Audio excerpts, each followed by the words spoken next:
Good afternoon. Welcome to the Fantasy Sports Analytics panel. Proud to present a great group of panelists for you. We got, starting from my right, Matthew Berry of ESPN, Jonah Carey of Grantland, Joe Bryant of FootballGuys.com, Peter Shanky from RotoWire, and our moderator, Jeff Ma from 10Xer. This panel will go until 3:20, and we will reserve the last 10 to 15 minutes for questions. If you have a question, please text ASK2 to 37048 or use the hashtag SSAC on Twitter. Without further ado, I'll hand it over to Jeff, who will start the panel. Cool. All right, so just to get us warmed up and started, I figured we'd go right down and with a question that's not on here, just so you guys are really well prepared. Just in 30 seconds, I want you to give a quick example of a way that you use stats or analytics to gain an advantage in fantasy. Matt, why don't we start with you? Okay, first off, quick is 30 seconds, FYI. I don't think you can make 30 seconds. I don't think so either. Right now. If there's one of my TV you got producers 20 seconds here, left. 20 seconds yeah, left. Exactly. One of my TV producers is like losing proposition. In terms to gain an advantage, I mean, I think other than the obvious of like projections of somebody that you think is going to do better or worse than what sort of the consensus is, I mean, one analytic that I think is in terms of giving you advantages, average draft position, right, an ADP, and seeing like a lot of the analytics that happen in auctions and drafts and doing a lot of that. So if you know somebody is going for $10 in an auction on average, or someone's going in the 5th round and you really love them, then you know, okay, I need to reach for this person in the 4th round. Or hey, looks like starting pitching is going really late this year, I can wait. So, yeah. Jonah, can you give us a better answer than that? I'll try to give you 2 in 30 seconds, although I think you're disrespecting Matt a little bit. Thank you, Jonah. Yes. We right. stick together at Bristol. Anyway, right. So I think there's 2 ways that you can approach this. Number one is to look at kind of level 1 thinking, and you're thinking about, let's say, the relationship of fielding and pitching. So, okay, batting average on balls in play, my shortstop's good, this is going to happen, whatever. But for people in this room, for instance, I think that a lot of people know that stuff. The second level thing is everybody in your league is connected. You have a pretty good league. So now you start drafting the ugly guys. And I've been in leagues with Pete Shanky before, and we were joking before. One year I took Christian Guzman and Andy Chavez. Why did I do that? Because they're ugly ball players. Yes, but I did pretty well that year. So it depends on who your competition is as to how best to leverage it. Joe? I think, Jeff, one thing for that I see people making mistakes on is when they, the goal is to predict the projection of a player, what he's going to do. And the radical idea I've got is let's look at that player then, and when you're going to project him. Too many times these guys let the big picture get into the system. I mean, if Lee Evans catches the perfectly thrown pass, or Billy Cundiff doesn't, gack a 32-yarder, everybody thinks different about Joe Flacco today. Well, the reality of it is you shouldn't. Maybe you guys don't, but the masses do. And it just drives me crazy, these guys, influencing projections on players when they're not really looking at what the guy did. I mean, he did all he could do in that situation. I mean, I'd really say there's 2 kinds of data that you literally look at, or at least I look at to help me get an edge. One is, when you're evaluating the player itself and try to get leading indicators on performance. So, and there's always new stats all the time. So it was K to strikeout ratio for pitchers, and 10 years ago, and now it's velocity, and pretty soon it's going to be the spin on the curveball when the new stats come out. And you got to be on top of that stuff to try and get an edge in the competition. And then the other part is, part of fantasy isn't just predicting player performance, but it's also market value, and that's what Matt talked about. And I've done a lot of work myself personally with ADP values. And really looking at historical trends, because if you're going to look at an investment, like a stock market, you can look at the intrinsic value of the asset and figure out stuff like price to earnings or the cash on hand to figure out what the value is. Or you could also look at it from a historical perspective. If we're in a recession, there's certain types of stocks that do better, and you don't really know who to pick, but you're going to pick that class. And so I try to do that for football. For football, I really look at the trends and I model out ADP over the years. And I found that, for example, wide receivers in the 1st round were very much devalued because they're very safe. They have a high ceiling. Running backs, wide receivers trail off really quickly. So if you take them late, if you wait, you don't get as good a value. Running backs trail off slower. So if you go wide receiver first, running back later, that works out really well. And it worked out for a decade for me. I did really well in fantasy leagues.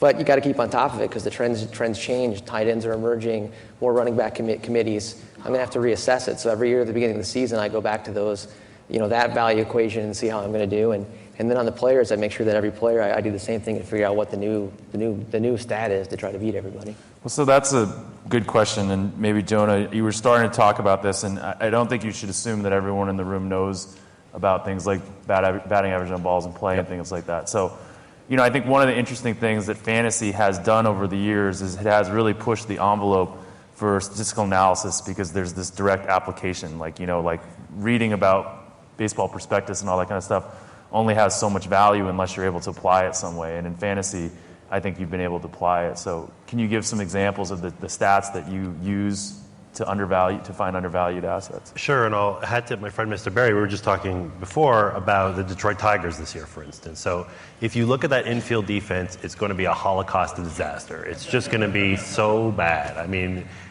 Miguel Cabrera, the reports are good on him at third base and all that. I'm not buying it. I don't think that him being 50 pounds heavier than he was when he came into the league and 10 years older, you got fielder at first, second base isn't good, shortstop has Peralta. I mean, this is going to be bad. And so you get to the pitchers on it's that It's a 3-2 pitch. Fister goes, it's by Cabrera. 1 run's in, 2 runs That's in. going to happen all the time. All the time. Thought they were out of this inning, Jonah, but apparently we're going to still be around. Like that's. So I mean, the assumption is that the batting average on balls in play for Detroit pitchers is going to be much higher than it's ever been. The outfield defense might be okay, but certainly on the infield defense, it's going to be tough. Fister is one guy who could be downgraded. Matt was saying, maybe Verlander, you can expand on that a little bit too, but the other guy, Rick Porcello, if you're in a deep league, Rick Porcello is not bad. Rick Porcello is a ground ball pitcher. He's not a viable play in fantasy this year. And again, just highlight how, we all know these guys, and what their tendencies are, but if these guys are trying to figure out certain types of players and who might be most affected, what are some of the different metrics you might use? So if you have a bad outfield defense, you would be looking at a fly ball pitcher and you would say, well, I'm going to downgrade that guy. If you have a bad infield defense, you would look at the ground ball rate of the pitcher. And so you have sites like Fangraphs does that pretty well, where it's very easy to look at it. And Baseball Prospectus does too, in a lot of the higher end ones. And you can kind of break, if you're into crunching data yourself, you can obviously break this stuff down, but it becomes pretty easy to connect the dots. Sometimes you can avoid these trends. Sometimes you could have a ground ball pitcher and he's good or lucky for other reasons and it could work out. And you could dodge your batting average on balls in play. And things could work out in his favor, but the smart bet is to go just with the trend. And so you're matching up the pitching and the defense and trying to figure out how to evaluate based on that. And just to jump on this for 1 second, I think that's an important thing that often gets overlooked, right? So you're trying to figure out the stats, but I think you have to interpret the stats with the situation that's changed, right? So we're just talking about Detroit's infield defense is very different this year than it was last year. So it's not just enough to look at what Fister's ground ball rate is and everything like that, and what his batting average and balls in play is, but also what that defense does to that. Just to give a football example here, so coming into last year, one of my sleepers was Fred Jackson, and the stat that I used was, I had to look this up because I'm all in baseball mode now, but right, so coming into last year, this is what I wrote. From week 5 on, after Ryan Fitzpatrick became the starting quarterback for the Bills last year and Marshawn Lynch was traded, right, so 2 different things. Fred Jackson averaged 89.9 total yards from scrimmage for the rest of the season. And over that time frame, that was better than Rashard Mendenhall, Felix Jones, Ahmad Bradshaw, for a couple of people. And we also looked at kind of what Chan Gailey has done with running backs over his career as either an offense coordinator or as a head coach. And so that was a guy that I think, because it's Buffalo, because it's Fred Jackson, whatever, that I think was undervalued in drafts a lot. And so there's a scenario where the player is the same, but the situation is different. Different quarterback, slightly different offense that they started running with Fitzpatrick, and obviously no Marshawn Lynch. So I think interpreting data once situations change is important. We're allowed crib sheet. This was allowed. If you're Barry, it's allowed. We know he has a problem. I think to add on that point, the big thing we're all trying to find is opportunity and talent, where those intersect. Jeremy Lin is the obvious example that everybody won't stop talking about, but there are a million more, just similar type thing, just like Fred Jackson. And I think you've got to find that our job becomes finding those undervalued players that are usually the talent doesn't change, it's just the opportunity changes for them. Joe, are there specific stats that you guys look at? So in baseball, one of the things that we've looked at over time are things like batting average on balls in play, because there's a certain amount of that is luck, and you have this sense of guys being undervalued from a batting average standpoint because their batting average on balls in play is much lower than historically it is. Are there similar things in football that you guys look at that maybe aren't? Yeah, go ahead. And for football especially, I think maybe even a little more than baseball, maybe is because it's so interdependent. Football I always thought the best sport to ever predict would be like professional bowling or something. It's like one guy and no defense and same conditions. But football is the other end of that spectrum with everything, a lot of moving parts. But our thing, Jeff, we'll look at mainly is like points per touch. What we see a guy doing on the limited opportunities that he's given. As an example for that, like Wes Welker was a guy that we thought we could see coming. He had 61 catches at Miami. Not a good quarterback situation, and then it didn't take a whole lot to put the numbers together when you say, what would this guy do with a hyper-accurate quarterback and a smart quarterback and an offensive system like that? And so, Welker's explosion really was not that hard to see coming. But we saw that just by that he was relatively productive, very productive for his time in Miami.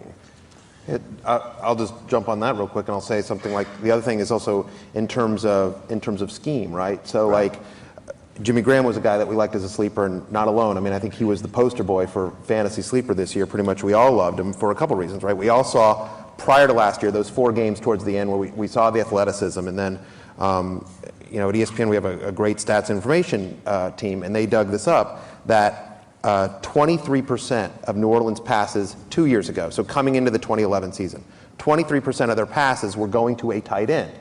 So now, no Jeremy Shockey, and then you add to the fact, obviously, the Saints pass a lot. In 2010, they passed over 660 times. So you're like, okay, 23% of 660 passes are going to the tight end. You got this big athletic guy, and his main competition is now in Carolina. Things are probably going to happen. So it's, I think being able to see, to your point, like opportunity and scheme, and knowing like that 23% isn't nearly as impressive if it's on a team that runs all the time, right? The Jets from 3 years ago or whatever. Brandon Lloyd to New England. Watch for that one if that happens, like we think it will. So along the same lines of that, you obviously very impressive analysis on the breakdown on the Saints. The amount of information, it's my stats team, and it's me waking up an hour early to write this down from last year. So the amount of information and news that's out there obviously used to be one of the ways that we were able to gain advantage, right? It's like getting up early and reading, but with services like yours, Pete, it's not the case anymore. Almost everyone has the same information or access to information. So is it possible to gain an advantage by having better information? And if it is, how do you do it? Yeah, there still is. All at this whole panel, we've seen all kinds of new stats that are developing, and every one of those new stats is going to be a new way to win your fantasy baseball league. So I talked about the Doppler system they're coming up with baseball, where it's rotation on the curveball, measurement how far the pitcher's arm is away from the home plate. So David Robertson from the Yankees has a really long reach, therefore he has that a stronger fastball. That kind of information you can figure out. Basketball. All the tracking they're doing there as far as field goal percentage. If a guy's taking more shots closer to the rim, and field goal percentage is a category, that's a guy maybe you want to pick up. Those are all stats that somebody's going to take and figure out a new winning formula in fantasy, just like we did 10 or 15 years ago with, like I said, strikeout to walk ratio for pitchers, which now is everyone looks at that first thing, but somebody came up with that and won a lot of leagues with it, and now you got to figure out the new thing. Do you guys think it's possible still, given what's out there, are there really such thing as sleepers anymore? Yeah, sleeper depends on what what's a sleeper? It depends on your league. Depends on it's all value versus what expected performance. So there's always going to be sleepers. There's always going to be something where the conventional wisdom is wrong. Just like Jonah said, depending on the crowd, and whether it's a smart league, then they're going to undervalue the players that everyone hates who have poor skill sets, or vice versa. You could also play a league like college football where there's always a sleeper. Barry, do you have any thoughts on sleepers or the? Yeah, I personally, I sort of hate the term, right? Because sometimes I'll meet somebody and be like, give me a sleeper. Right? Well, how deep a league? So to me, I believe any player can be a sleeper or a bust. It all depends on what it costs to acquire that player, right? Last year in fantasy baseball, Jacoby Ellsbury and Matt Kemp were the, quote, sleepers. I mean, they're obviously household names. Everyone knows them. But both guys were drafted low because of poor seasons the previous year, and both returned tremendous value to their owners. So I have Kevin Youkilis as a sleeper this year. I mean, Kevin Youkilis is an all-star third baseman. But that's a guy who is going, because of last year, because of his injury history, and because there was a lot of third base is deeper than you would think this year, he is going outside the top 10 at third base on ESPN drafts, which I think is insane. But so it's like, do you call? I mean, like, is that a sleeper? Like, you know what I mean? So I don't necessarily love the term, but I believe, to sort of Peter's point here, I believe that there is value to be found. Every player can be a sleeper or a bust. You know, a second-round player, if you have to use them in the if you have to take a first-round pick to draft somebody that's only going to return second-round value, potentially a bust, depending on the rest of your draft. So do you have a sleeper for this year? I hate that question. Again, I just said Youkilis. I mean, like, you know, Kenley Jansen. We all love Kenley Jansen in fantasy baseball because of if he gets the closer job in L.A., he could be Craig Kimbrell based on those K per 9. I mean, we were talking in San Diego for football, like Vincent Brown. If Vincent Jackson leaves in a Norv system, I like what I saw out of Vincent Brown in spurts this year when, like, Malcolm Floyd was banged up. So, like, there's a guy. I mean, it depends on how deep you want to. So there's also two kinds of sleepers. I mean, it's you know, a guy who gets opportunity, you know, and then a guy who's, you know, has got skills or he thinks undervalued. So in football, it's so playing time dependent that, you know, finding a sleeper, you know, baseball, it's all about finding a player who's got good metrics, who's a good player, because eventually he will bubble up and rise to the top and get more at bats. In football, it's all about opportunity, and so, you know, lots of times it's a matter of just, you know, if this guy leaves, you know, if they're going to use him more in this scheme, and you got to really study up on the news, and that's how you can find it as well. So, kind of jumping to another topic, and we started touching upon it with, you know, your idea of a keeper, but what are your, I don't know, Jonah, why don't you talk a little bit about what your favorite type of league structure is and the type of ways that might influence decision making that you have? Well, I mean, deep leagues and auctions, I think, are if you're serious about fantasy, they're a great way to go, and there's more ways that you can leverage interesting strategies. Deep league meaning like 12-team AL only kind of Yeah, thing? either a 12-team AL only or a 20 or even 24-team mix, something like that. I mean, if you just think about Major League Baseball, if you were competing with 12 teams, then, you know, the number 8 hitter for the Red Sox would be Mark Teixeira or something like that. I mean, it would just be crazy. You couldn't do that, and I don't think that stimulates real baseball really well. And in terms of just leveraging the strategies that you could use to win your league, it doesn't really make much sense. The deeper the league, the more your skill is going to come into play. So that's what I'm really looking for, is just get me in a league where it's challenging. Otherwise, it's just you turn a key and it doesn't really matter. You could just go down the list with your values and you're done. How about you, Joe, in football? What's the structure you like? I grew up with rotisserie baseball, Jeff, so I like auction still, but that's just not a very big part of what most of the football, you know, community. Why not? I'm curious about that. I don't know. I think your baseball guys are smarter than us. I think it's because you want to simulate the real NFL draft. I mean, I think that's really there's some of that. Yeah. But so most of our guys I don't think it has anything to do with that. You don't think so? No, That's my I think theory. it's just too complicated for, like, the draft. You got the Kuiper Well, hair, that so kind of you can helps. say that. What'd you say? Oh yeah, exactly. Well, and part of the draw of fantasy football over baseball is that it doesn't take as much commitment. You can pay attention, you know, on Saturday night and set your lineup, and you don't have to stay on it every day. So maybe that is something, Jeff. They don't want to, you know, an auction does take more time and it takes more skill. I mean, you can grab a random guy that just knows a little about football and hand him a cheat sheet, and he can do okay in a draft where he's going to get murdered in an auction. So this kind of is an interesting segue into something that I think a little bit about, and I'm curious to hear what your thoughts are. When we think about fantasy sports going forward, and clearly fantasy has created this sort of game, right? And it doesn't mirror reality oftentimes. Does that matter? And is that something that you think will change over time as we get better stats, or do you think that the structure will stay the same? I think so. I mean, the biggest reason it doesn't reflect reality is because of defense, right? I mean, there's no defensive stats. I mean, you know, fantasy football, you know, IDPs, it's very bad in terms of reflecting real football. I mean, you want IDP guys, is individual defensive players. So, the stars are the stars, but generally speaking, if your defense is awesome, it's not going to be on the field at all, and it's not going to produce stats. So it's really hard to measure, the absence of stats, which is what defense is.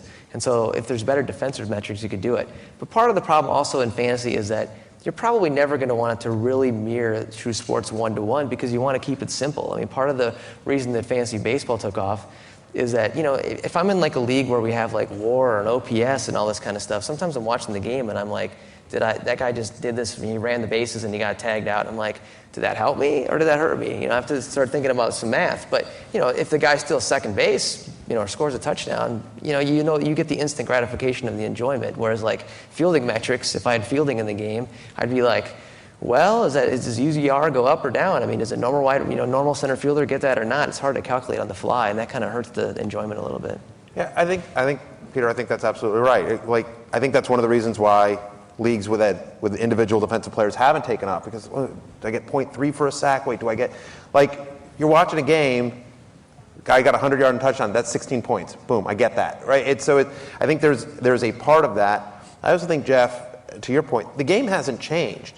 Technology has changed, information has changed. It's been easier to get information, to play the game quicker. You can do it on different devices, everything like that. But the first year I played was 1984.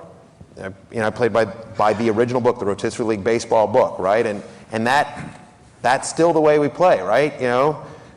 First base, second base, short, third. RBIs, runs, batting average, wins, strikeouts, saves. So I think, and fantasy football is largely the same. So I don't, and the game isn't broken. But it's fun. It still works. So I think the innovations for fantasy will be in terms of how you can play, but not necessarily the rules of the game. I think the innovation for everybody out there, if they want to come up with the next new thing, is to come up with the new way to play. I mean, I think a lot of us who've been doing it for a long time are committed to that season-long game or the way we've come up with stuff. But I think there's a lot of innovation that could happen in new formats and things like that, and new sports and new ideas and that kind of thing. And that brings up a good question, which we were talking about before we came in here, which is the evolution of the daily fantasy games, which I think everyone is starting to see, the daily fantasy for money. So I'm a believer. You're a doubter. I'm a believer. I mean, I don't know if it's going to be the next big thing and revolutionize the game, but everybody that I know who's younger, under 25, the college kids that we have working for us, they all play daily games. It's probably they're out there playing it. It's just a different way to do it, and I think a lot of us who are in that traditional league structure where you got to play in a game that begins of the season, the ends of the season. That's not necessarily the case. Something different could happen. So I've seen a lot of activity. I think it's going to take. I think it's getting popular. There's 20 companies doing it. We'll see how it turns out, but I think it's got some momentum that's going to be for real. You guys have any thoughts on the daily games? I think part of it, Joe, the beauty of fantasy sports is that it can be what you want it to be. I mean, if you like a fantasy daily game and that works for you, that's cool. I had dinner with a friend last night and he wants a 32-team football league. Well, that sounds awesome to me, but a lot of guys say, no, that's too much work. I don't want to think that much. And I know people sometimes look down on the guys that play in an 8-team league. Well, I don't look down at them at all. Yeah, every guy's got a star. But if it's fun for you, you go back to what are you trying to do? And for most of it, it's just have fun. I mean, it's an entertainment for us. So I think there's room for all of it in there. So you guys all consider yourselves experts, right, in fantasy? No. Okay. Well, if I given the opportunity, I don't think such a thing exists. I'm dead serious. I never refer to I always refer to myself as an analyst. Right. I think I'm a fantasy sports analyst. Right. And I don't think there's such a thing as, I think there are people that are better at it than others. Are you better at it than others? No, this is a real question because what I'm curious about, right, is as we think about these daily fantasy games, right, and one of the premises behind these, why they can charge money for them, is that it is a game of skill. It's not a game of chance. So do you guys as experts or analysts or better than average feel comfortable that you would put thousands of dollars into these things daily because you think you could win? Yes. I mean, I think that every fantasy game that's been out there, if you look at like the NFBC, or if you look at the CDM Challenge, the Diamond Challenge game, those guys will produce. There are consistent guys that win. Sean Childs at NFBC, who's like won hundreds of thousands of dollars, and those leagues are extremely competitive. Like Matt says, expert, whatever. I mean, those guys are. A lot of those guys are better than me. They're very, very good at what they do, and so it's extremely competitive. And the same, a certain class of people win more than anybody else, and that to me proves it's a game of skill. And daily games haven't been around long enough for somebody like that to emerge, but I feel pretty confident that somebody will. I'll say this. To be labeled an expert in this industry, you actually need to usually write about it. You actually have to have writing chops. It's a journalism skill. And so I would say that, okay, maybe I'll be higher than the 50th percentile, but I don't know that I'm going to be 99th percentile, because if I have to spend a big part of my time, not just prepping for drafts or whatever, but actually writing about it and creating a message to people, this is what you should do, here are the guys I like. The other guy's just sitting there crunching numbers. He's smart or smarter than I am. He's got his own databases, and he doesn't need to worry about writing for anybody. He doesn't need to worry about Grantland or anything like that. Then he's going to be wildly successful, because all he cares about is the output. So, maybe I'm in the 78th percentile, but that guy is 98, 99 percentile. I'm fairly confident that if I take Joe Bryant and somebody else that's never played fantasy football play a daily game, and I bet on Joe, I'm going to win money 9 out of 10 times. So, but if Joe and that same guy go to a slot machine and both pull the lever, I don't know who's going to win that. I think it could easily go 50-50, right? Or you lose 9 out of 10 times. So to that point, yes, I do think it's a game of skill, and I think people that are better at it will win more consistently. I mean, anytime you have a ball that's shaped like a football, there's going to be some amount of luck involved in the way that thing bounces. So, but I think absolutely, Matt. I mean, we all, you guys are being modest. There are absolutely people that are much better at fantasy sports than others, and they're better because they work harder, they're smarter, they're whatever the things are that make them better. But I think you can easily make a case that they're more skillful. And also the skills that are involved in being a good analyst are different than being a good player. It's just like the stock market. There are lots of people who are great stock market reporters or analysts or data, but they may not be the guys who make the most money. So it's different. There's different skills. I mean, Matt's an extremely competitive player, as these guys are. I've lost many leagues to these guys, but the skills involved in being a good person to analyze information is different. So shifting gears a little bit, I want to talk about, and Barry, maybe you're a good person to answer this, what impact that fantasy analysis has had on sort of the media coverage of sports, and like, has it, how do you see that continuing to evolve? I mean, you're an actor now, you've been on television shows, and that's been a pretty bad evolution, but besides that. My acting is widely tolerated. I mean, I think in terms of how has fantasy analysis impacted.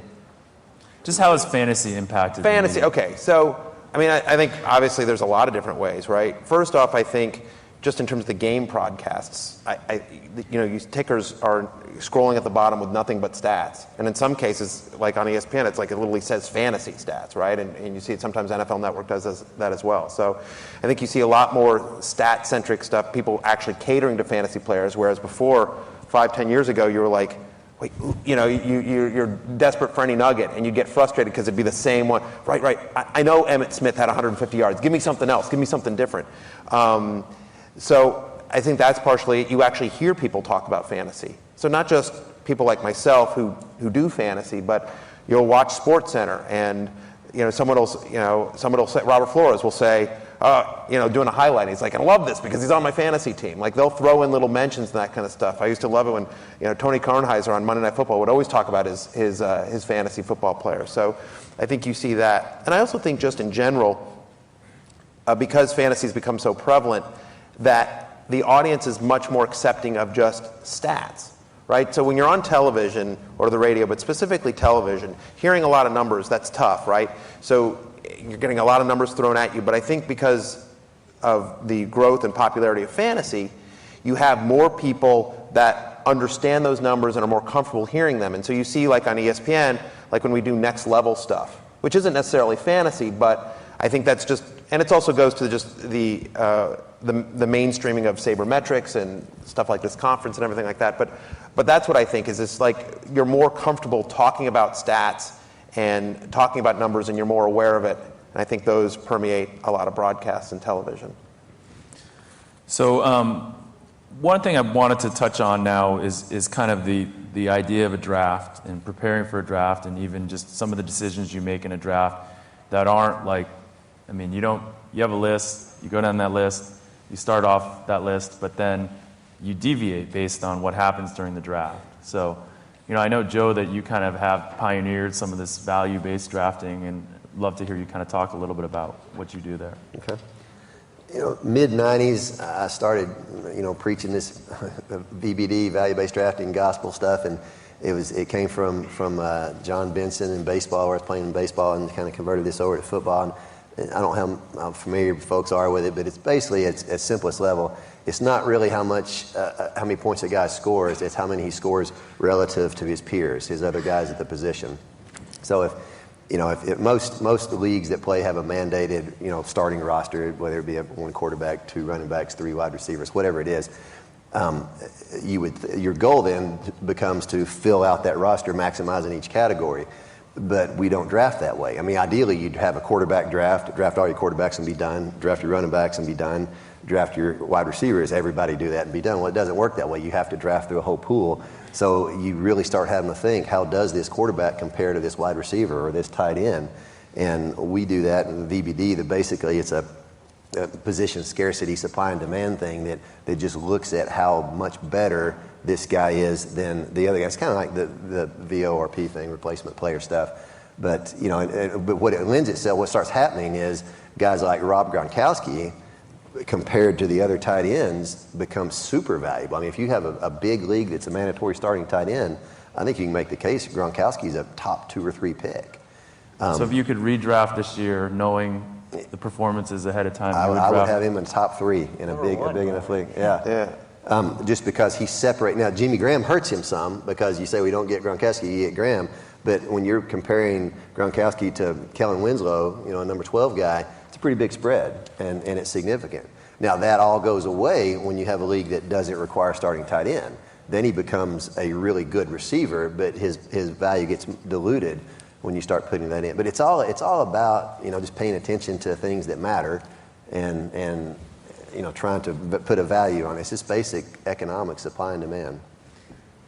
Do you have any thoughts on, any of you guys have any thoughts on sort of in draft strategies that you do that might be a little bit different than other people? I mean, we're in baseball season, so there's auctions. So, knowing if you're doing an auction, knowing your competition and how the money's going to come out is one strategy I use. If you're in an expert league, lots of times everybody just sits on their hands early. So you want to, the value is to buy the big stars early. And lots of an inexperienced league, it's the other way around. So a lot of it is also just knowing your competition and your format, and getting some edges that way. Do you guys have any strategies for auctions? Like, I feel like they're good. So I just wrote about it this week at Grantland. I call it the I don't give a crap plan, which literally means, assuming you know your stuff on a basic level, go get yourself a set of projections, whatever you like. It could be ESPN, it could be RotoWire, it could be Baseball HQ or whatever. Lock in those projections. I mean, you were saying that in experts leagues, a lot of people sit on their hands. Every time I'm in an experts league, nobody sits on their hands longer than me. People are having pizza and beers and whatever, and I still don't have a player yet. I mean, it just always happens that way. No matter how disciplined your league mates are going to be, if you literally do nothing other than never go over the projected dollar figure of a guy, even if you have a hunch on him or whatever, you're just agnostic. They're just literally droids who create stats, and you don't care about them or what team they play for, and you just get in $1 under, $3 under, $2 under, and maybe at the end of the draft you have 5 closers and you have no speed or whatever. Then make trades later. That's fine. And I've been drafting since, not as long as Matt, since '91, but I've always drafted that way. It often works. I just find that even if you go to the extremes, it often works. You have to be very good with trading. You have to be very willing to engage your league mates. If it's a quiet league, it won't work. But assuming there's some activity there, it's great. I find that it works very well. I think you bring up a good point here. I think we put way too much emphasis, and I wrote about this as well. I think there's just way too much emphasis on projections, right? And and how accurate projections are. So I did an experiment with some of the people on my Facebook page, and I said, all right, so using standard, like catcher, first base, second, short, outfield, 3 pitchers.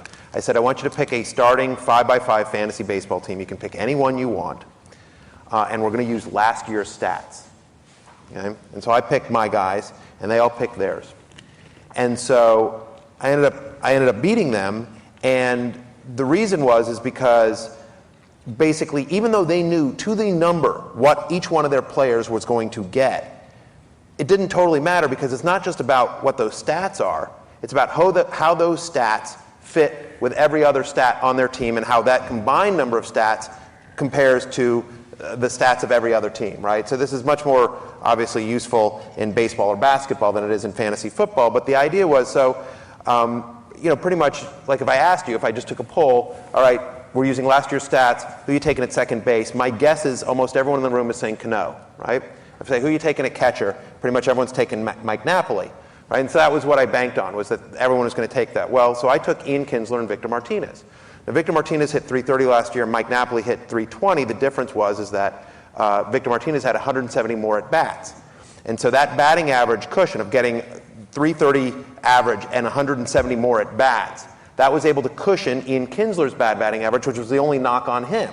Because Kinsler, obviously, he was a 30-30 guy last year. He had a tremendous amount of runs scored. And so basically he gave you the same power as Cano, obviously not the RBIs, but outdistanced him in runs and gave me a huge advantage in steals. So those two things combined, and you read the article, I'm not going to bore you with the rest of it, but basically that is the idea, is that so it's not just about the stats. Like even if you know to the T what those stats are going to be when you're drafting, it's really about roster composition and how you go about that. So Jeff, to go back to your original question, one of the things I like to do is, so for ESPN Standard Leagues, which is a 10-team mixed league, we looked at it, and over the last 3 years, the first place team has averaged around 80 points.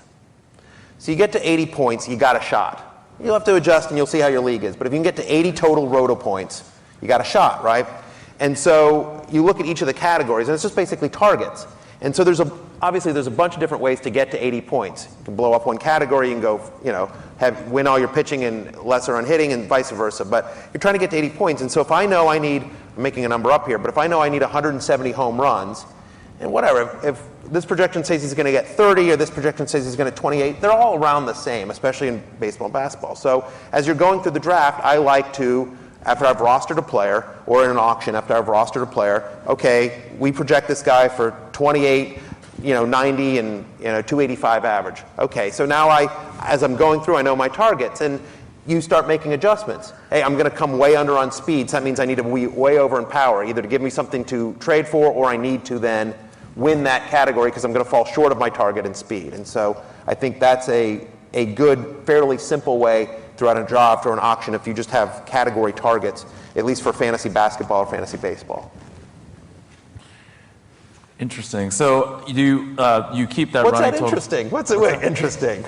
Well, I mean, it's, it's a segue. It's a segue. What you said is actually pretty into a new Horrible topic. segue. Terrible segue. Could have at least given me a point. Interesting point. It's an interesting point. Thank you. That's all I ask. Joe, for football, when you think about some of the different scoring systems and things like that you do for football, like what do you kind of espouse as like the standard situation, and how does that impact the gameplay kind of? Right. That, Jeff, and first, see, I'll disagree with Matt somewhat. I mean, football is different. You don't have to wait for me. You can always just disagree. Okay, somewhat different than baseball in that I think if you knew what the stats were last year and you don't just destroy everybody, you're not properly evaluating the stats.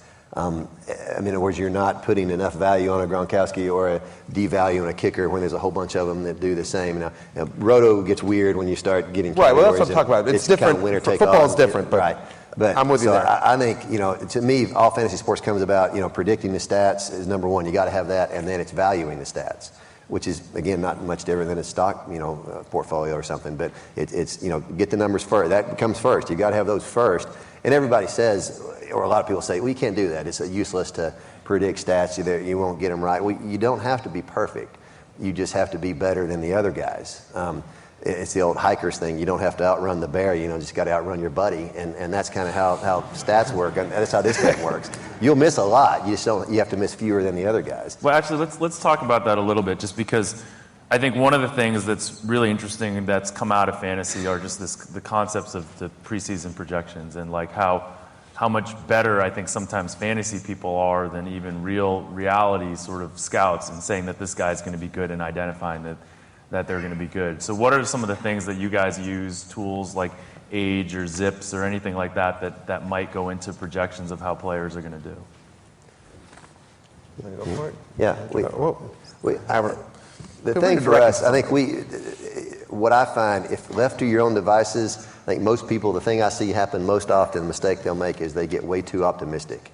They start going through and projecting this guy, and they're always thinking best case scenario. I mean, most people, maybe it's because they're naturally optimistic, I don't know, but you wind up with all these projections, and then I'll look, sometimes guys will ask me to look at their projections, and I'll look at it, and they've got basically a 30% increase over historical best seasons ever for the league as a whole, and that just doesn't make sense. So we'll set first the framework of the league as a whole. We'll try to project basically what we think the entire NFL will do. It's somewhat historical stats. We're in obviously in football a passing arc going upwards, and you've got to allow for that. But basically try to get the league as a whole first, because that's obviously the biggest data sample. Then you break it down by team, and then break it down by individual players. But at the end of the day, it's all got to add up. I mean, if Aaron Rodgers is going to throw 45 touchdowns, I want to know what receivers are going to catch those and how they're going to add up. So that's how we do it. I don't know if that's the right way, but that's worked well for us. I want to build on something that Joe said, and a gentleman who's here this weekend is Bill James, and he talked about something called the whirlpool effect. Whirlpool effect is regression to the mean. It's kind of the same thing, and you kind of touched on it a little bit. If you're a 20 home run guy and then you hit 40, the next step is probably 32. It's not 50. That's just going to happen every time. Jacoby Ellsbury is going to have a worse season in 2012 and 2011. If he has a better season, then there's something going. Then Jacoby Ellsbury is on another level, but it probably won't happen. So, and I think that again, experts leagues, whatever leagues, like you said, people are too optimistic. But I'll go the other way. I don't think Adam Dunn is going to hit 087 this year. Right. Maybe 088, but he will probably get a little bit better because it's impossible to do worse than he did last year. I played 1 year of Little League, I could have done better than that. So I think that you just have to keep all that in mind and just be realistic about bounce backs on the negative or the positive. But I will say, as good as you do for your projections, Ron Chandler did a study a couple years ago. What was it, 57%? Right? I mean, we're still not that good. I mean, it's still largely a coin flip. And even Joe's method or any of the method, not to criticize them because they do a great job, but every level down, you're making decisions that are subjective. Trying to guess what the league value is. And everybody also has a range. I mean, if you want to know how many home runs Albert Pujols is going to hit this year, I'll give you a number. We got it in our magazine. But there's a whole wide range, and he's obviously the most consistent. But you go down to a player like Jacoby Ellsbury, who never hit that many home runs before in his career, or even in the minors, or somebody who's entry prone, and it's all over the place. So. Projection systems are complicated. For me, what I try to do is I try not to put too much into any one projection system, and I try to just go with the trends a little bit more and be agnostic. So in football, I try to take a lot of upside running backs late, and that's I don't really know which one's really better. But if there's a good running back who's a good college football player, he's in a good offense with a good offensive line. Maybe he's behind a couple of aging veterans like DeMarco Murray was last year, or injury prone guys. That's, boom, you get it. That's kind of how I do it. And, you want to know projections, but there's definitely limitations. I always advise, people not to just religiously go into any draft and base off the projections, because there's a lot of subjectiveness to it. There's a lot of magic, a lot of art to it more than science at this point. Right. It goes to the point I was making earlier. Like, again, and Joe, I understand what you're saying with the football, but I'm just saying, like, especially for sports like basketball or baseball, even if you know to the T what those stats are going to be, it's about placing a value on those stats and being able to put your team together. To your point, right. Like the Gronkowski example is an obvious one, right? But if you knew all the stats that were going forward, right, and you didn't draft Rob Gronkowski number 1 this year, you're a moron, right? I mean, and many people knowing all the stats might have taken Aaron Rodgers first this year, right. Or Drew Brees or whatever, and might not have, Gronkowski would have gone probably top 5 or something like that. So I think there's something to that. The other thing about projections, right, is, and Ron Chandler makes this point as well, right? So go back to last year with baseball. If I had projected Albert Pujols for 40 home runs, and I had projected Jacoby Ellsbury for 14, the Pujols projection is much closer to what actually happened, right? Pujols hit 37 home runs, I project 40, that's much closer. The Ellsbury projection is actually much more helpful because that would have, at that time, 14 would have been his career high. And if I'm saying, wow, I think Jacoby Ellsbury is actually going to have a power surge, and that maybe you reach for a little bit on Jacoby Ellsbury, that projection is actually more helpful, even though the Pujols projection is much closer to reality. So, I mean, I think it's not just about what the projection is, but again, using that information. It's not just about the information, but how you interpret that data and use it in your draft or auction. Jeff, one thing on ranges that Peter mentioned I think is important is, and that always happens, you always have players that you'll project for a number and you'll feel super confident in, and you'll have somebody project for that same number that I don't really feel that good about. I mean, like Peyton Manning this year is going to be a good one of that. I mean, Drew Brees, everybody in this room probably has a pretty decent idea of what Brees is going to do. He's got a track record consistency. Manning's a real wild card. My pet peeve, though, is this thing, well, I'm going to put him in a range or a bucket of this. You don't have that luxury when it comes draft time. When it's your time, you either pick a guy or don't pick a guy.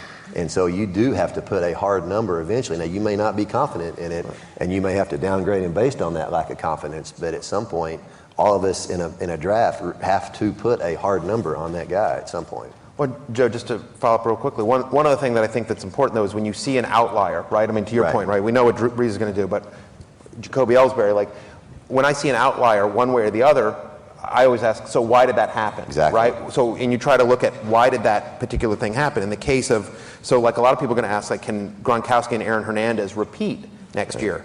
We believe, or certainly I should say I believe they can, because the last 2 years, the Patriots have run more plays out of a two tight end formation than any team in the NFL.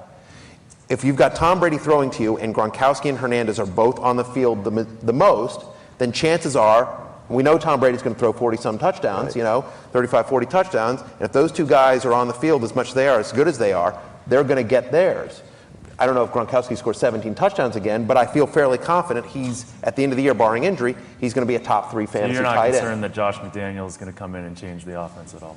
No, because I am not, because I think Josh McDaniels is a smart football coach who looks out and says, I got a guy that no one can cover, in terms of Rob Gronkowski, that no one can cover, that that no linebacker can match up with, and no safety's going to be able to guard him from a size standpoint. So no, I think coaches use the weapons they have. So let's kind of go full circle back to. I mean, you keep talking a little bit about projections and like this sort of science or whatever. Are there some rules that you can give the crowd about things that you look from like age or amount of carries? I know that there was. There's been some studies where if they have a certain amount of carries one year, they're definitely not going to come back. There's the number 30, the year 30 for running backs that is this magical. I mean, what are some of those things that you guys can share with the crowd? You definitely want to profile, based on, long-term histories, with their age, also their size. Like in football, that's very important. Just their career paths, all of those things to find similar patterns. That can help you do it. Is MJD a guy that you guys will project high next year, given the I have MJD as my 4th running back. But he didn't like it. Huh? And he didn't like it. He argued with me. But there's a situation where I was down on MJD coming into this year because I thought they're going to go to Blaine Gabbert at some point sooner rather than later, and I don't love that offensive line, and they have no other offensive weapons. I think he's going to see 8-9 men in the box every single play. The fact of the matter is that's exactly what happened, and it ended up not mattering.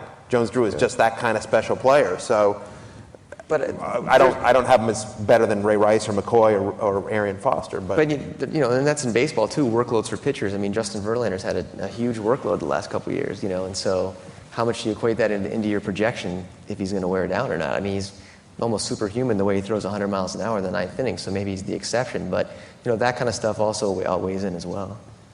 And I think it's not just player, by the way, right? It's like going to a different team or a scheme. Like, pitcher gets traded to San Diego, you're pretty happy about that. Pitcher goes at it, or somebody, so you look at like home road splits and everything like that. Like Aramis Ramirez is a guy that's real interesting that I'm not as high on this year because you look at what he did in Wrigley the last 3 years versus what he's done on the road. He's a very different player. The last 3 years he's been much better at Wrigley than he has in the road. So we'll see what happens in Milwaukee, but I'm not as high on him as maybe some other people are.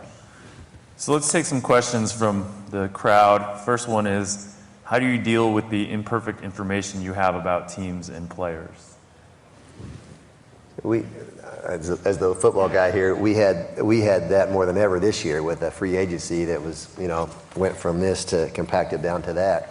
And you basically, in a nutshell, you make the best decision you can based on the information you have. And it's not going to be perfect. If you've got a New England player, you're not going to know, if he's healthy or not. You just have to understand that going in. On, Sunday morning, a guy's a game time decision. Nobody that buys a subscription to Football Guys wants to hear me say he's a game time decision. They want to know what I think he's going to play. So I don't get to fall back on that. I say, yeah, I think he's going to play, or no, I don't think he's going to, and give the best shot you've got. So I think it's like anything. It's always going to be imperfect. You're going to make imperfect decisions based on that input. But you always say, what's your alternative? You don't decide, don't play. So you really have to make the best choice you can based on the info you've got. You really want to scrap everything you can to narrow the uncertainty. So, like the Colts, I follow them really well, but you can find patterns in their injury reports and things like that to where, if a guy with them traditionally, if they sat a guy out all week and then he practiced on Friday, usually he'd play no matter what they listed him as. And so you would be able to narrow the risk a little bit or know your odds. I mean, you're still in the dark, but any scrap of information you could get that would improve your odds of making a better decision really helps out a lot. Yeah, and I'll tell you that one of the advantages of being at some place like ESPN, at least for me, is like sometimes I'll hear stuff that, but like Adam Schefter and Chris Mortensen are both huge fantasy players. They're great guys, and oftentimes they will pull me aside and say, "I can't report this yet, but this guy ain't going." They ask me. That's really helpful for us. Yeah, exactly. Well, Thanks. no, but. It is, though, actually, because you have to pay attention to what I say. Now, I can't go on the air and say, Adam Schefter's say report. that, so this is useless Hang on. to us. Let me finish, my brother. What I will say is, I don't think this guy's playing. I will say it. I won't credit it to Schefter or Mort, right? I will just say, I got a gut feeling I don't think this guy's going to play. I'm not hearing great things. It will be couched in a very casual way. So, if you pay attention to, what I say or some of the other fantasy analysts say, that's where it's coming from, right? And so I'll hear information that I have to use in a different way. So I wrote about this on the website last year. Couldn't prove it, but I was told by what I thought was a fairly good source that one particular baseball player was going out every single night, partying it up. Chase, I can't go out, I can't prove it. I certainly can't go out and write about that or anything like that. So what I can do is say, I don't have a good feeling about this guy. You know what I mean? And so you try to couch information in a way that is that hopefully gives your reader or viewer, a direction to go in without getting anyone in trouble. So is that the code word we need to be looking for now? I don't have a good feeling about Barry last night. That means he went out. Right. So, Matt, question directed directly to you. Are you upset that people don't realize that drafting Vic #1 was a good strategy that just didn't work out? And I think this is a good point, though. I think that you can use to sort of illustrate why you believe that to be a good decision. So ask me the question again, other than just the Vic thing. So it's it was what? Are you upset that people didn't realize or don't realize that drafting Vic #1 was a good strategy that just didn't work out? Sure, obviously. I mean, I get a lot of. We need more than a yes or no answer. Yeah, no. Yes, I am. I wish people would understand that because, it did not work out. But I think the logic was solid. The logic was solid on Vic, and the logic behind it was that quarterbacks and tight ends, because it was like a Vic Gates thing, right? But the quarterbacks and tight ends, and this goes to something sort of Peter was talking about at the beginning of the panel. Quarterbacks and tight ends, traditionally over the last 3 years, have returned their investment much more frequently and much more consistently than running backs and wide receivers. That we see that the people that are drafted high generally are the quarterbacks at the end of the year that are in the top 10. The top 10 quarterbacks generally are the top 10 quarterbacks at the end of the year. Same with tight ends, much more consistently than running backs and wide receivers, where you see people just sort of come out of nowhere, the Arian Fosters of the world, the So that would Marshawn Lynch's. take a quarterback or a tight end. So the idea was you want to actually go early and get a stud quarterback, and you want to reach for a stud tight end early, because your chances of finding finding a stud, finding a Cam Newton are much less great than finding Fred Jackson, finding Marshawn Lynch, finding those running backs, even Jackie Battle for whatever 2 weeks it was. Like those guys come into the league much more often. The wide receivers, the Antonio Browns of the world, they come into the league. It's much easier to find those. So, and the other thing about I'll just say this and then I'll shut up about Vic because I could go on forever about it. While Vic obviously did not work out, the truth of the matter is that he was a better first-round pick than Jamal Charles, than Chris Johnson, than Andre Johnson, than, frankly, Adrian Peterson, because Adrian Peterson missed basically the 4 weeks. If you didn't have a big lead, he killed you coming into the playoffs. Like, he missed those 4 weeks right around the playoffs. So while it ultimately didn't work out, I stand by the strategy and the thought process that went into that. You can't really justify the decision by what happened and then also say that you don't think that you don't want people to, the decision's a decision at the time, right? Right. And the decision was that you believed that a quarterback should be drafted early and that you thought Vic was so much better than everyone else. I thought he had the potential to be. But it's like, I said it's high risk, high reward, but I thought he had the potential to have the greatest fantasy season ever, yes. It's a little counter to some of the stuff that we've already talked about. One, which is regression to the mean. Right. And two, which is like drafting versus the position itself. Well, but I mean, like, I don't want to devolve into this whole thing, but part of the argument in the piece was that in an ESPN standard league, a 10-team league, which is what I was writing for, and I was like, this is a specific strategy for an ESPN non-keeper 10-team, our standard league. That's the most popular game on our site. That the argument is that even if you get 12 games out of Vic, 10 games out of Vic, because that was the big argument on Vic, was the injury prone. Not that he'd be ineffective, but everyone was like, was that the right prone. argument? I mean, Vic had a body of work that said he wasn't that good. I disagree. An Andy Reid offense had been top 10 in passing touchdowns, top 10 in passing yards since him and Marty Morningwig in 2004. So an Andy Reid quarterback had always put up fantasy numbers, and the kind of numbers that Vic had put up the year before. He was a different quarterback. He was much more accurate. He had much better skill players around him than he ever did in Atlanta. So to me, the argument against Vic and the risk factor with him was the injury proneness, and my argument was twofold. Number one was that the upside of Vic was worth the risk, and that number two was that in an ESPN Standard League, a 10-team league, that even if you have to miss 4 games, that Michael Vick for 12 games plus 4 games of a replacement level quarterback that you could get in a 10-team league was better than anyone else you could get. So that was the argument. Well, and I think one of the points also is that how do you judge historical trends versus recent trends? Because one of the disagreements that I've had with Matt and some other analysts recently on just overall strategy for football is that the top quarterbacks stay a little bit healthier the last couple of years. But is that just small sample size, or is that or is that a new trend for stuff? The way the passing is, because traditionally quarterbacks have the highest bust rate. The stats that I've done, top 50 ADP quarterbacks. They don't finish in the top 12 of quarterbacks like 38% of the time, which is the highest of any position. So, even Matt's math was great, and I think it was right on, but even so, just reluctant from a historical perspective to take on a quarterback because, they get hit, right, and they get injured. And even though it's been better the last 2 years, but, when you're trying to do a projection system, what do you weigh the last couple of years? Because, the game changes every year. There's new rules. So, and I think that's a good question, actually, I would love to throw out to you guys, which is like, when you have these guys that emerge out of nowhere, when do you start to believe them? Like, how do you know whether it's just a fluke, whether it's not in the Vic situation, I'm giving you crap about it, but I mean the situation, he had 7 or 8 games where he was amazing, but then he did have a body of work of a career that wasn't very good, right? I guess you and I disagree with that, because I always felt Michael Vick was a much better fantasy quarterback than real life quarterback, even in Atlanta, because of the rushing yards. Not a number 1 overall pick. So my point, the point is, like, when do you actually start to believe what's happening versus like what is historically? Well, one way is when the conditions change. And you talked about quarterbacks being healthier. Well, let's look at what the NFL is now. If you breathe on a quarterback, you're suspended for the rest of your life. If you touch a wide receiver, it's a 15-yard penalty.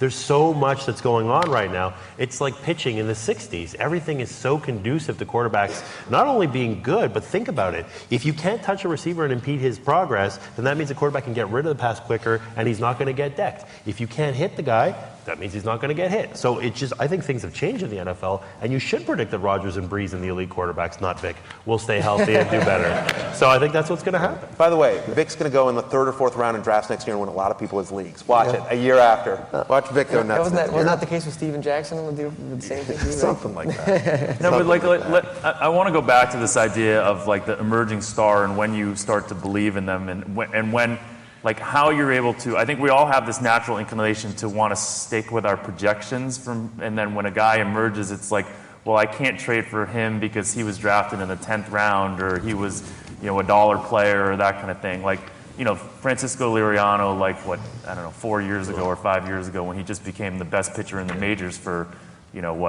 half a season or something like that. Well, I mean, a lot of it is just pedigree and background. I mean, if there's a pitcher like that comes out of it that was a high draft pick or has a lot of pedigree, then you believe a lot more. He finally found it. Where if it's some guy who has no background, then you don't have as much to do it. That's one of the things you got to look at. You got to look like where's the story coming from. That's one of the things that makes like Jeremy Lin so debatable. I mean, they always have the Jeremy Lin versus Tebow, question. But one of the things I always look at is, I think Jeremy Lin's a lot less likely to continue his success because just look at his background. Whereas Tim Tebow, say whatever you want, but he was, arguably the most successful college quarterback, and he was a first-round draft pick. So he's got some skills to make you believe that whatever his successes can continue. And it's that way with pitchers too. So that's one of the things I look at if I'm going to believe something. And the other thing is we talked about this earlier. Why did it happen? Why did this outlier happen? Right. In terms of in baseball, why did he suddenly start hitting home runs? Maybe it was a change in his swing. Like Jose Bautista. Jose Bautista made a swing adjustment, and so we had seen it. We didn't obviously think what would happen 2 years ago was going to happen, but we'd seen it in about 6 weeks when he finished that season strong. He finished the 2010 season strong. And so he was a sleeper going into 2011. No one expected, obviously, what he ended up doing. But there's a reason you can see that. Or like a guy like Eric Hosmer. This is a young player he's coming into his power. So even more so, and I've heard you say this on the podcast, and I've heard some of you guys talk about this. But one of the things you can look at for these breakout people is sort of their underlying statistics that lead up to it, right? Like a Charlie Morton or something like that. He fundamentally had changed how he pitched. The ground ball to fly ball ratio had changed. Like there's just things that change about them more than just having to wait for sort of anecdotes about what they've done. You can actually look a little bit at their stats and see how their stats have changed, which might lead up to their success being different. Well, and in baseball, you have that information probably more than any other sport. Charlie Morton, not just the ground ball rate, you could see what led to the ground ball rate. You could see, he's throwing 10% more cutters or whatever. We have such extreme detail in baseball. You can do as much or as little research as you want. You're going to get crazy amounts of input. Pitch FX now can be applied for fantasy. I mean, you're getting these big time tools that teams can use to project futures, and now we can do it for fantasy. So I mean, it's an exciting time. Right. Like Matthew Stafford this year. Like some people may question that. I don't. Stafford was a sleeper for me coming into this year because I looked at it. There's a stat I used all last preseason, which was only the Colts and Saints attempted more passes 2 years ago than the Detroit Lions. And that if you took the three quarterbacks, that played for the Lions last year, because there was a lot of injury persons between, Hill and Stanton and Stafford, that quarterback combined threw 3,800 yards and had 28 total touchdowns. So, that's a system where they're throwing a lot. And so just the fact that Stafford stayed upright and throwing a lot, and obviously having Calvin Johnson to throw to helps a lot. But so, Stafford, not a fluke, right? Because you can look at it, and that's that offense. Yeah. It's a throwing offense. And you've got no time to make that decision, Jeff, when especially on a free agent, it gets hot, because you guaranteed there are 5 guys in your league are going to jump on that. So you have no time to decide. And one last thing to defend my brother here, it's the easiest thing in the world for an analyst to do is go with the crowd. And so, I mean, my job would be much easier, Matt's would be easier, and Joe, if you just never went out on a limb for a guy. That I think when you feel it, you go with it. I mean, I'd answer less emails about how stupid I was by projecting this guy if I just went with conventional wisdom. But I think you're doing your readers a disservice when you do that. All right, I think we're out of time. Thanks, guys.